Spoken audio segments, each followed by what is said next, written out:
আমার ব্লগটা দিতে একটু দেরি হয়ে গেল, কারণ জন্মাষ্টমী তো অনেক দিন হয়েছে চলে গেছে, আর আমি ভিডিওটা এডিট করতে পারিনি। যাই হোক, আজকে তোমাদেরকে শেয়ার করছি। দেখো আমাদের আশ্রমে এত সুন্দর করে সাজিয়েছে আমাদের গুরুদেবকে আর রাধাকৃষ্ণকে, অনেক সুন্দর লাগছে। আমি তো দেখে জাস্ট ওয়াও হয়ে গেছিলাম, এত সুন্দর লাগছিল না, সামনেটা দেখতে অনেক সুন্দর লাগছিল। আর এটা হচ্ছে জন্মাষ্টমীর পরের দিনের ক্লিপটা।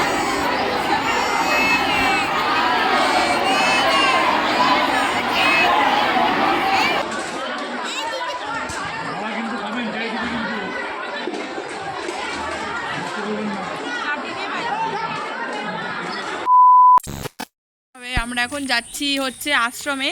কালকে গেছে, এই তো কালকে গেছে হচ্ছে কি, কালকে কি গেল জানি, জন্মাষ্টমী গেল, ভুলেও গেলাম। কালকে জন্মাষ্টমী, তো ওই জন্য হ্যাঁ, ওই জন্য আজকে আমরা এখন আশ্রমে যাচ্ছি। আমাদের আশ্রমে খাওয়া দাওয়ার নিমন্ত্রণ আছে। আমি, মা, কাকি, সিজা, বোন, আর এই যে আমার দেখো হাতে জলের বোতল, জলের বোতল নিয়ে আমরা এখন আশ্রমে যাচ্ছি। ওই যে পেছনে মা। চলো আমাদের আশ্রমটা তোমাদের ঘুরে দেখাবো আজকে। আমরা এখন ঢুকছি পেছনের রাস্তা থেকে, মানে এটা হচ্ছে ব্যাক সাইডের গেটটা, এটাই তোমাদেরকে শেয়ার করছি, কারণ ফ্রন্ট সাইডের গেটের থেকে ঢুকতে পারিনি, প্রচণ্ড ভিড় বলে।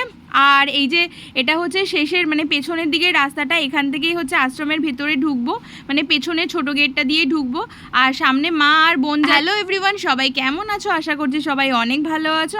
পায়েল মন পাখি চ্যানেলে নতুন একটা ভিডিওতে সবাইকে ওয়েলকাম। তো দেখো, এই সৌভাগ্য কিন্তু সবার হয় না আশ্রমের প্রসাদ খাওয়ার জন্য, কিন্তু আমাদের হয়। আমার মা যেহেতু আশ্রমের অ্যাক্টিভ কর্মী, তো মাঝে মধ্যে যখনই যাই হোক অনুষ্ঠান হয় বা ঠাকুরের কোনো পুজো পার্বণ হলে পরে আমরা আসি। আর এই ঠাকুরের আমরা দীক্ষিত।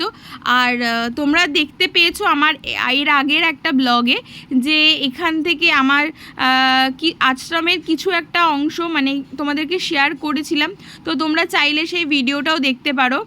আর এই যে দেখো, ঢুকেই দেখছি এত লোক, কি বলবো। আর এই যে দেখো সব প্রসাদ রয়েছে এখানে, এখানে দেওয়া কিন্তু শুরুও করে দিয়েছিল, স্টার্ট করে দিয়েছিল। আমরা আসার আরও আগে একটা ব্যাচ কমপ্লিট হয়েছে এতটা।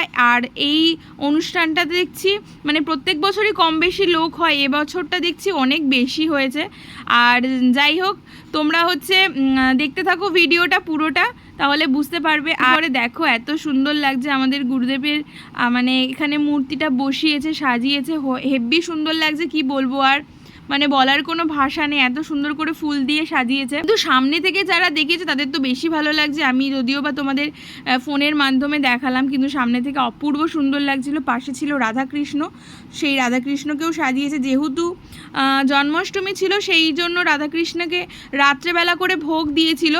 আর অনেক রাত পর্যন্ত মা কিন্তু আগের দিন ছিল। আর এই যে প্রথম বৈঠক শুরু করে দিয়েছিল, আর আমরা যেতে যেতে একটু লেট করেছি বলে প্রথম বৈঠকে খেতে পারিনি। আমরা সেকেন্ড টাইম যে বৈঠক দিয়েছিল সেই বৈঠকে আমরা খেয়েছি। আর এত লোক, কি বলবো, এটা হচ্ছে অনেকটা বড় একটা জায়গা, সেই জায়গা প্লাস বাইরের উঠোন ছিল বড়, বিশাল বড় একটা এরিয়া নিয়ে, সেখানেও খাবার দিচ্ছিল।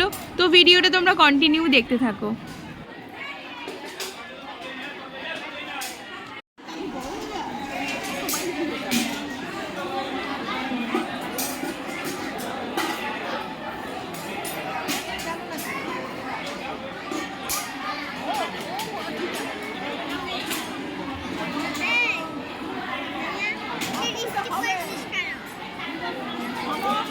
আমার ঠোঁটটাই এরকম, আমার ঠোঁটের কালারটাই এরকম।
এটা তো ঠাকুরের প্রসাদ, এবার খাবি কি করে ঠাকুরের প্রসাদ?